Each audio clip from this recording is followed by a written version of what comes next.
দেখতে দেখতে গুটি কলমের গাছগুলো কিন্তু বেশ বড় হয়ে গিয়েছে। একটি করেছিলাম 2 বছর আগে আর একটি করেছিলাম 1 বছর আগে।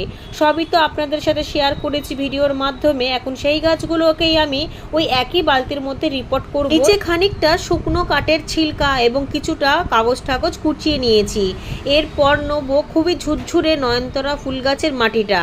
এর ওপর একটুখানি সামান্য এপসম সল্ট দেবো। এর ওপরে দেবো নিমখোল, যেহেতু লেবু গাছ নিমখোল খুবই পছন্দ করে। তার উপরে দেবো ভেজা ঘুঁটে, যেটা আমি জল দিয়ে অল্প অল্প ভিজিয়ে রেখে দিয়েছিলাম। তারপর দেবো সামান্য একটুখানি চুন।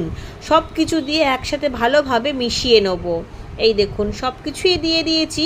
এবার দেবো ভেজা ঘুঁটেটা, যেটা আমি অল্প জল দিয়ে ভিজিয়ে রেখে দিয়েছিলাম একটা সাইডে। এটাকেই এখন ঝুরঝুরে করে নেব।